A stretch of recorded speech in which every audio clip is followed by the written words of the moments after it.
En réalité, vous me demandez comment ça va, ben là, tout dépend de la manière dont vous allez me traiter à la sortie. Demain matin, on m'appelle, c'est ah, je me suis fait lyncher par 40 personnes. Bon, ceci dit, bon, c'est pour ça qu'ils ont changé parfois les questions, en disant peut-être qu'on va poser des questions, d'abord des questions intermédiaires, pour qu'ensuite les individus, on leur pose la question finale, le bouquet final. Bon, tout ça, bon, on peut en rire, mais ça se pratique, il faut en tenir compte. Et il faut en tenir compte parce que je ne vous en parlerai pas si c'était j'allais dire une supercherie, pardon. Si c'était juste bon, une dynamique entre économistes, ça tape l'épaule, on se rencontre, on fait des conférences, et puis après on se... Non, c'est des gens qui parlent aux oreilles, quoi, et qui vont aller raconter ce que je vais vous mettre dans la suite. C'est... il faut inscrire l'objectif de bonheur et la mesure du bonheur dans la Constitution. Alors, juste un mot quand même. Parce que, une fois que ce paradoxe a été établi, cette idée toujours de divergence entre croissance économique d'un côté et puis bonheur, comment dire, déclaré. Est-ce que c'est désagréable pour vous aussi ou ça va? Moi, je peux continuer comme ça, mais peut-être. Il fallait expliquer ce truc. Et là, mes chers collègues économistes ont mis en avant deux types d'explications assez savoureuses qui va vachement changer nos représentations. Grosso modo, si plus de revenus pour nous, et socialement, implique pas nécessairement plus de bonheur et plus de satisfaction, c'est parce que, en fait, on se fiche globalement de notre revenu absolu. Ce qui nous intéresse...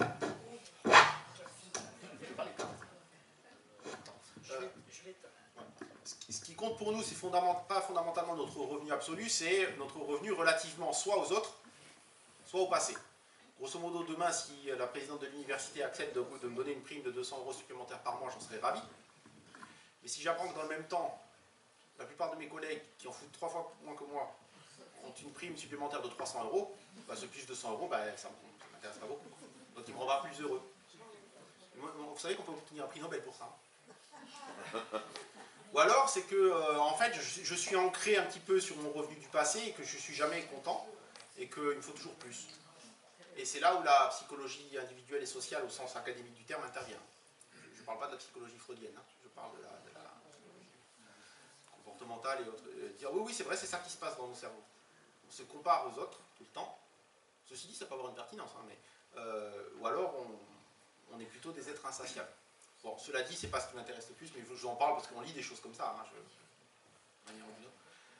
alors, il y a cette idée qui a été popularisée par un certain nombre de collègues, qui est de dire, après tout, le but des politiques publiques et le but des gouvernements, c'est de nous rendre heureux. Ben, oui. Bah oui. Comment osez-vous vous opposer à ça? Et donc, il faut inscrire l'objectif de bonheur. Mais parce que, qu'est-ce que vous voulez? Vous voulez l'objectif de croissance économique infinie ou vous voulez l'objectif de bonheur? Vous choisissez quoi entre les deux? Il faut l'inscrire dans la Constitution. Mais ça, à la limite, je trouve ça de bonne volonté, enfin de bonne volonté. Parce qu'à partir du moment où vous êtes persuadé d'avoir découvert l'équation du bonheur, parce que qu'est-ce qui se passe une fois qu'on a fini ces enquêtes? On prend les données, on les mouline statistiquement, on dit ben voilà les déterminants du bonheur.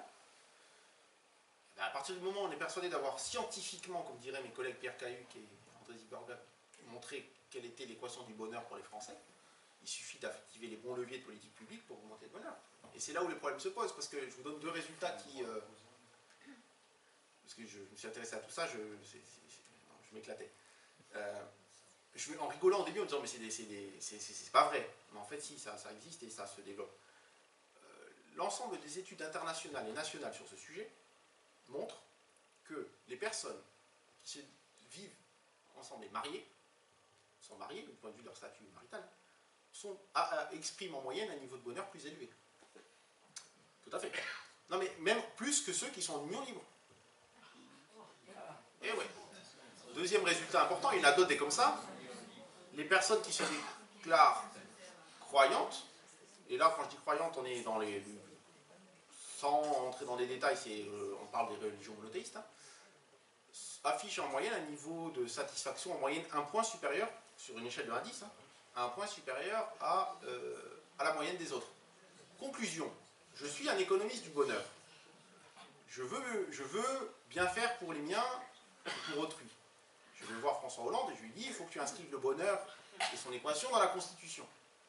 Et à la fin, je fais un paragraphe où je dis il faut que tu trouves les leviers qui incitent les gens à plus se marier et à plus croire. Je Je n'osais pas le dire. Pourquoi vous m'avez coupé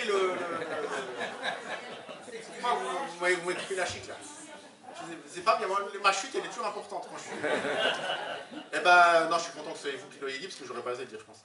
Parce que je dis, ah, je vais trop. Je suis enregistré, je suis sous pression. On voit pas vos têtes, mais bon, on la voit après sur Internet. Il y a encore plus fort, c'est le mariage religieux pour tous. Et voilà. Non, mais vous voyez, évidemment, je précise, il n'y a pas un collègue, ni parisien ni ailleurs, qui a écrit ça, qui a dit, voilà, je vais aller dire qu'il va falloir que tout le monde se marie.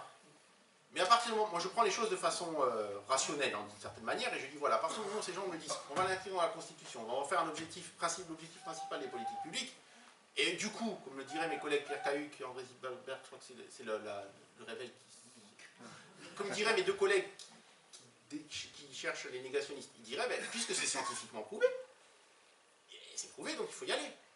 Donc allons-y. Pourquoi vous avez mis deux fois la lettre R comme marié?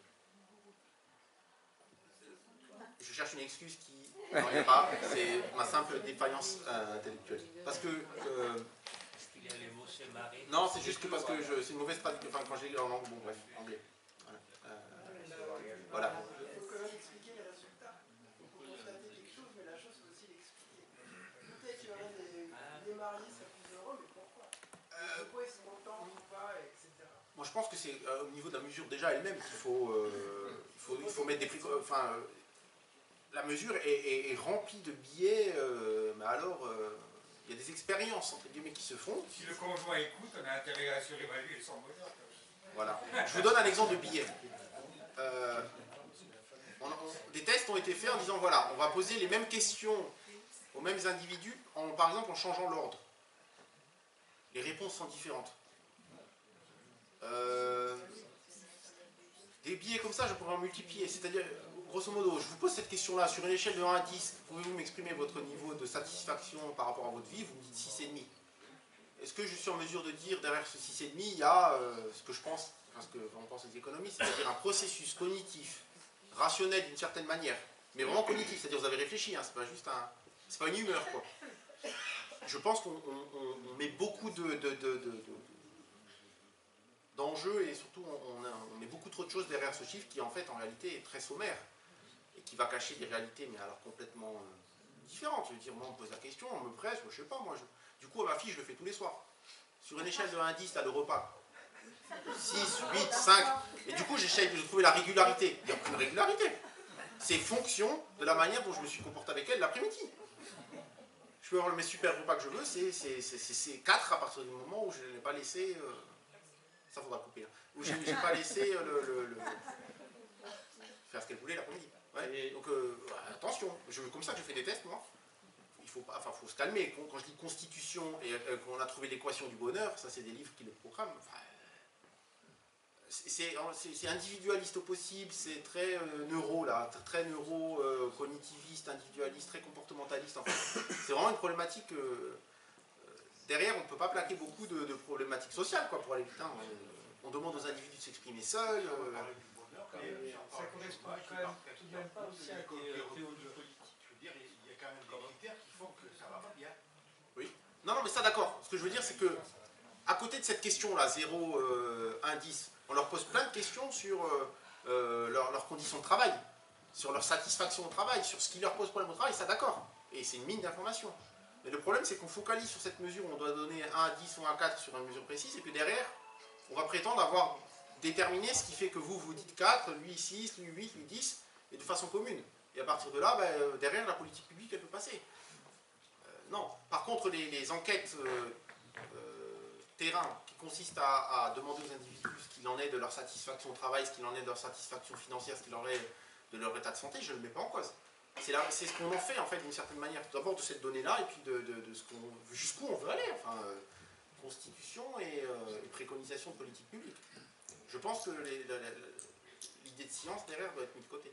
Vous avez posé une question sur la théorie politique? Oui, il y a une philosophie sociale derrière. Oui, c'est ça. Je veux dire, il y a quand même dans les fondements de l'État moderne aussi une préoccupation du bien-être. Tout à fait.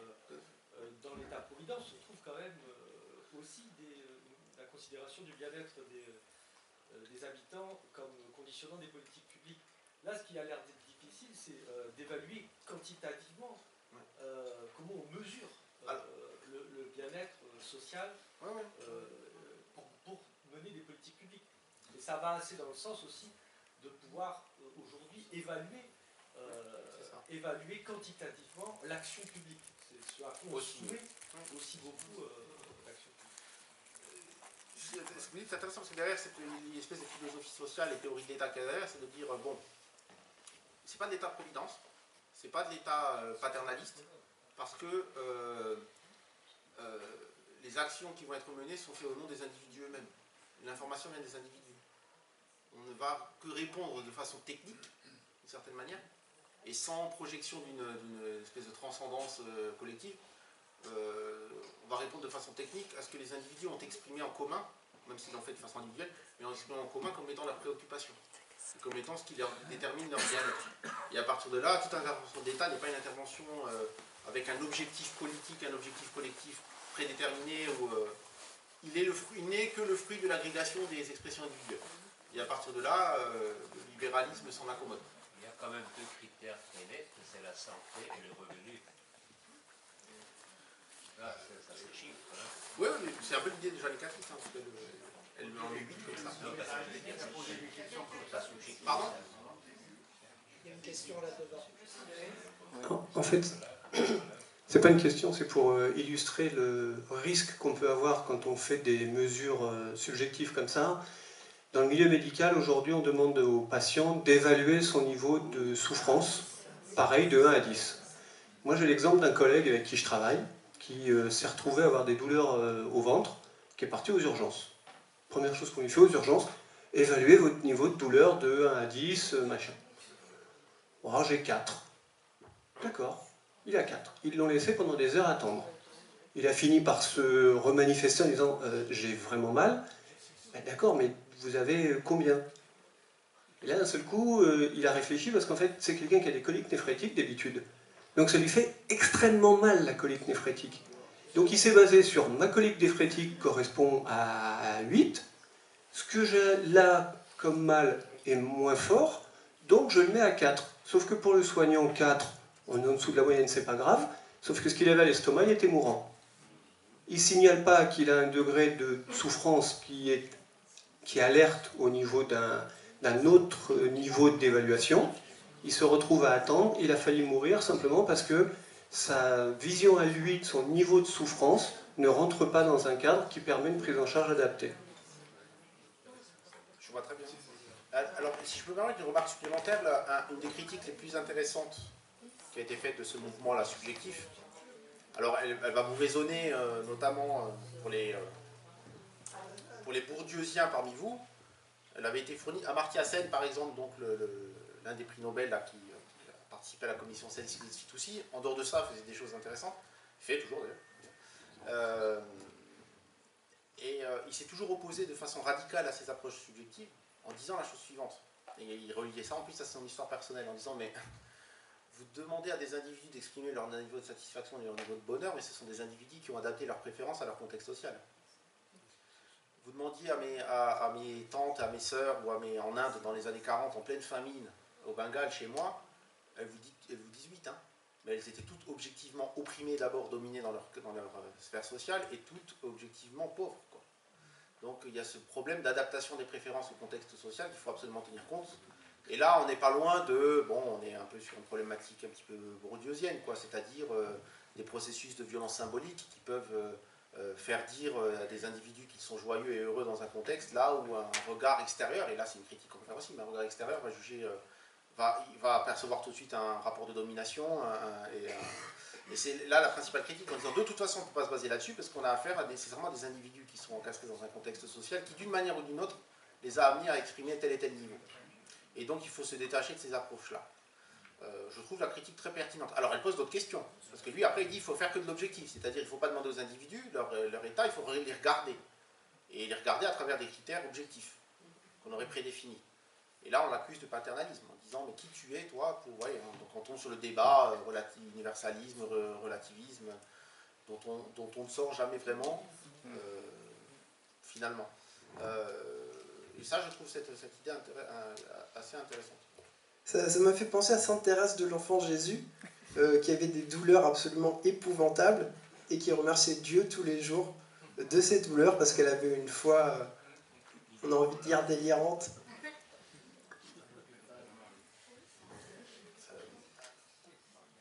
Je précise que j'ai plus de slides et j'ai terminé le... Les empereurs romains avaient compris, du pain et des jeux, ça rendait le peuple heureux. Oui, voilà. Regardez bien ce qui gagne au football, le premier club. Moi, j'aimerais savoir ce que vous pensez justement du revenu universel. Est-ce que c'est le moment d'en parler? Non mais bien sûr, moi j'étais pour, je suis contre.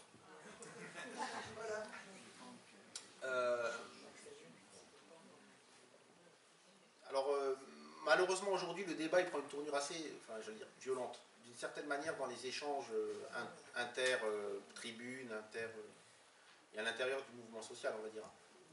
Enfin à l'intérieur en tout cas par exemple de l'altermondialisme.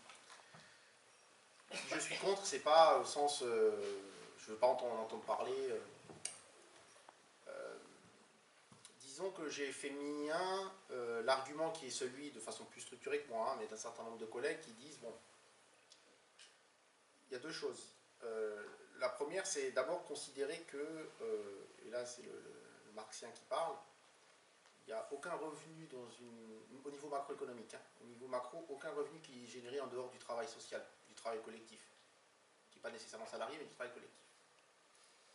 Si on adhère à ça, c'est mon cas, on n'est pas obligé d'adhérer, à partir de là, on est obligé de considérer, mais ça peut s'assumer, on est obligé de considérer qu'à ce moment-là, le versement d'un revenu universel à des individus qui seraient hors dehors de la sphère du travail collectif se ferait par transfert. C'est-à-dire que ce sera donc un revenu de transfert et pas un revenu primaire.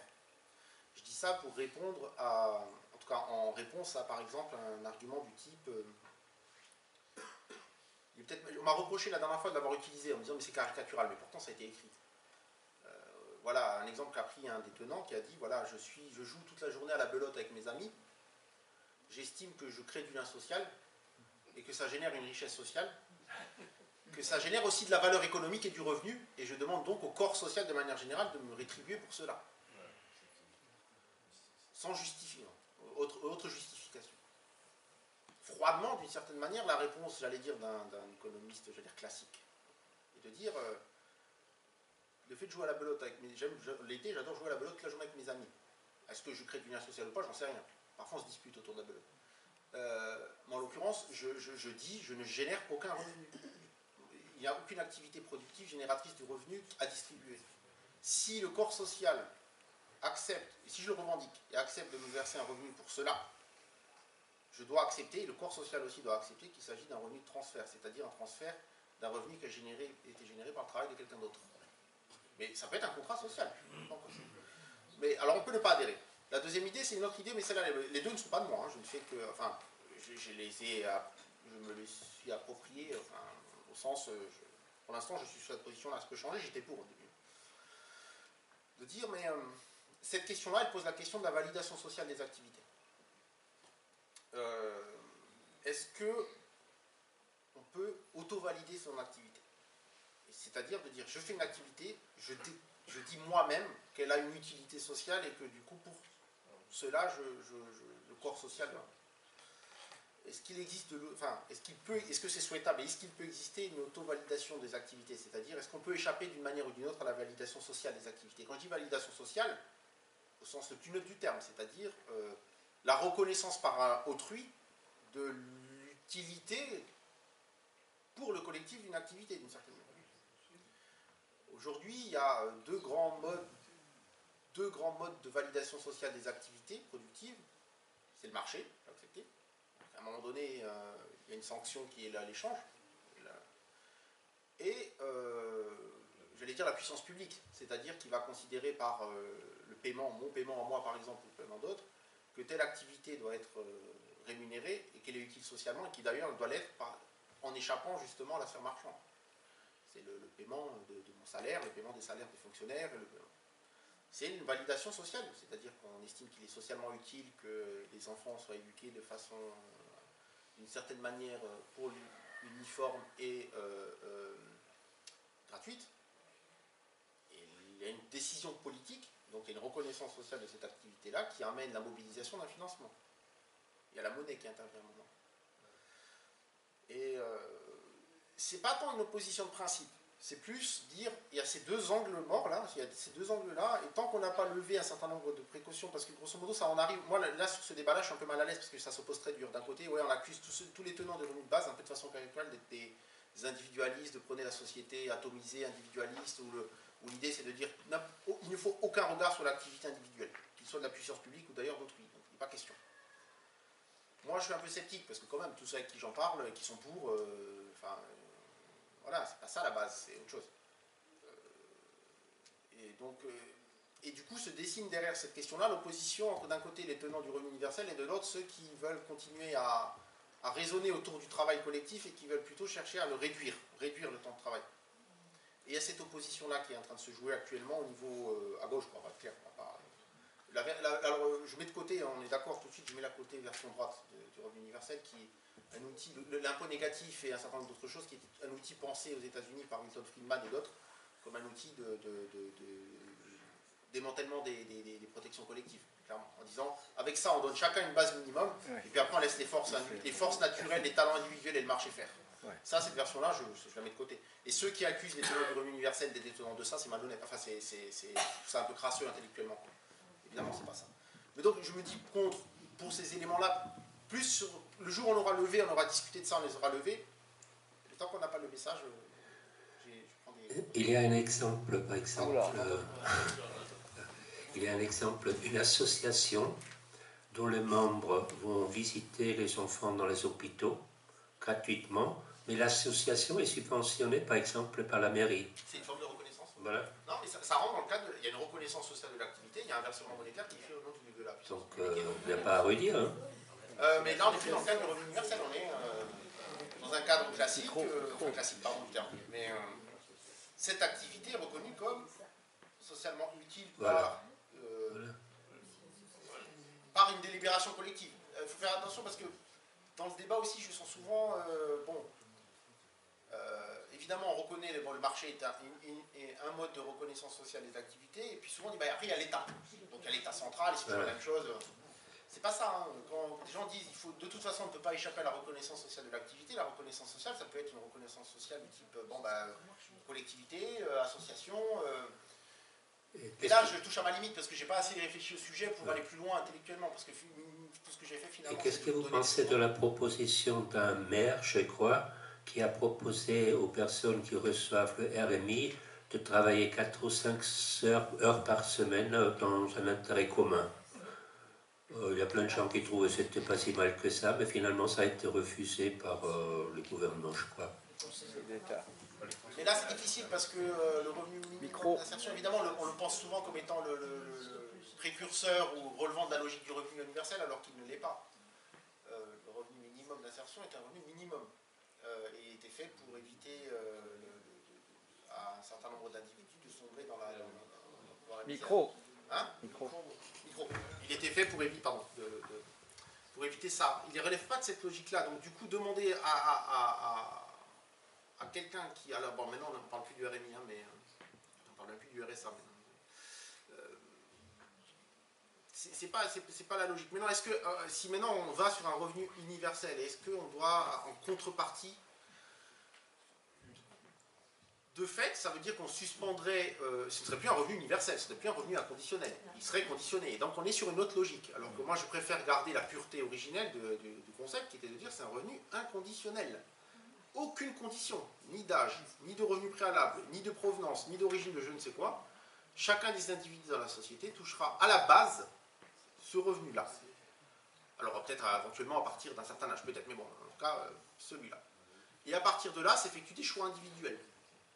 Va-t-il être complété par une activité de travail salarié ou pas?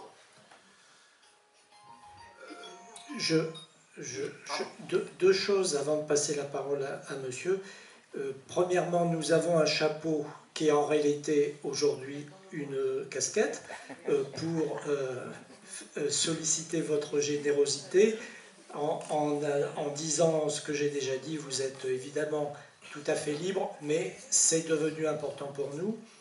Et puis, sur la reconnaissance sociale, je ne peux pas m'empêcher de signaler quand même ce fait, c'est qu'une association comme les Amis de la Liberté, qui organise des conférences comme celle-ci, qui en fait une douzaine, une quinzaine par an, n'a aucune subvention de la mairie de Nice. Merci. Aujourd'hui, on peut quand même vivre de sa passion. On est rémunéré en étant prof de sport, prof de belote ou de... Et il n'y a pas que les objets produits et qui sont à vendre qui produisent donc des valeurs dans le système actuel. Il y a ça. La logique productiviste et capitaliste que vous avez un peu dénoncée tout à l'heure en parlant de développement durable, cette logique nous pousserait à produire toujours plus et indéfiniment pour faire grossir le capital. Donc ça pose quand même aussi la question de, parmi ce qui se vend, est-ce que les choses ont un intérêt réel? On va considérer que c'est la dernière question. Ouais, mais réponse prof de belote, j'aurais été ravi de l'être. Mais non, mais de façon sarcastique. Quoi qu'il en soit, et ça c'est une construction politique, c'est pas une donnée. Hein. Demain, je suis professeur, pas encore, maître de conférence à l'université. Et demain, je peux travailler dans la même entité qui va délivrer les mêmes enseignements et les mêmes maquettes en demandant 7 000 € par an. Et à ce moment-là, je suis plus foncier. Je ferai la même activité. Donc le statut et le mode de reconnaissance sociale de mon activité peut changer du jour au lendemain. Et donc c'est bien une construction. Le prof de sport peut devenir un prof de sport, peut continuer à être prof de sport, mais pourrait l'être dans un cadre marchand, ça ne posera aucun problème, au sens, j'allais dire, structurel du terme. Évidemment, ça pose d'autres questions. Donc ça, on est bien sur cette... De toute façon, quoi qu'il en soit, en tant que prof de sport ou en tant qu'enseignant de je ne sais quoi, à partir du moment où on est rémunéré pour cela par le corps social d'une manière ou d'une autre, c'est qu'il y a eu la reconnaissance de l'utilité de cette activité-là. Et la question que je pose, c'est est-ce qu'on peut revendiquer un revenu généré par ailleurs sans passer par la case reconnaissance sociale d'une manière ou d'une autre. Je le pose au niveau le plus général parce qu'encore une fois, je n'ai pas moi-même les outils intellectuels pour aller beaucoup plus loin, mais ça m'interpelle. Et pour finir sur c'était ce que vous dites et un peu ce qui est à l'origine de ce mouvement dont j'ai parlé, c'est-à-dire même dans ce qu'on compte comme étant dans le PIB, comme étant quelque chose de positif, une contribution à la richesse nationale. Vous savez, si Dominique, je vais prendre juste 3 minutes. Si Dominique Méda et autres avaient lu Ricardo, la discussion se serait arrêtée. Et Ricardo, on est en 1817 lorsqu'il interpelle un autre économiste anglais qui disait la chose suivante. Voilà ce que disait l'économiste anglais. Prenons de l'eau. Ouais, de l'eau, alors mettez-vous dans l'optique de l'eau dans un village, quelque part, dans un puits. Mettons qu'on est la communauté, on est le village. Hein. On est lundi. Cette eau est accessible gratuitement. Chacun peut aller chercher son eau dont il a besoin pour la journée comme il le souhaite. D'accord? État du lundi. Mardi. 3 d'entre nous ont la force nécessaire. Alors la force, elle peut être à la fois physique et de mettre en place des clôtures autour du puits. Et de dire, les autres, maintenant, à partir de maintenant, pour venir chercher votre eau, vous allez payer.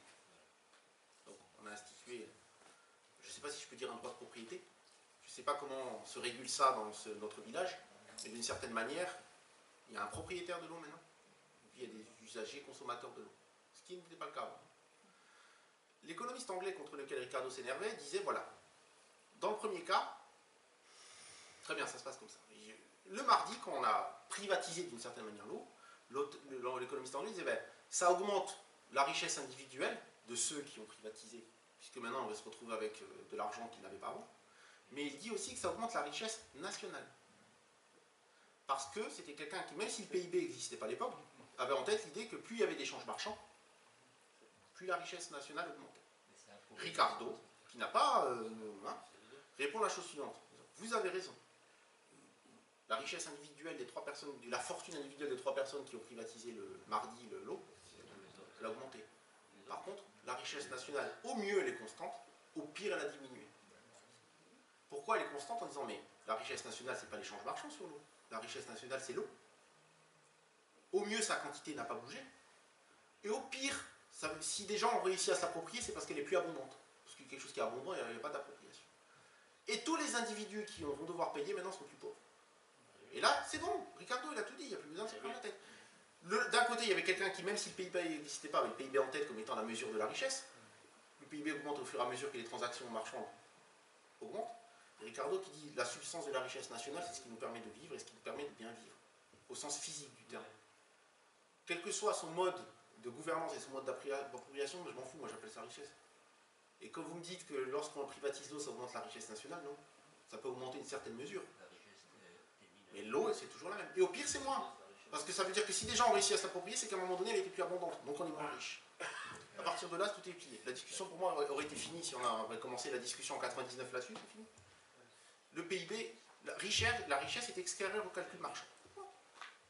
Et donc on n'a plus à se prendre la tête sur... c'est ce que je reproche un peu à Dominique Médaillot, c'est-à-dire d'avoir laissé ça de côté. C'est bon, il a dit ça dans une anecdote. Pour Ricardo, c'est une anecdote. Hein. On est il y a 200 ans, pardon, et la discussion est pliée. Et donc ceux qui viennent en disant le PIB c'est la richesse, mais non, regardez, ça a été démontré il y a 200 ans. Et là on continue à pinailler là-dessus. Pardon, je m'arrête parce que j'ai... Voilà. Merci. Nous avons...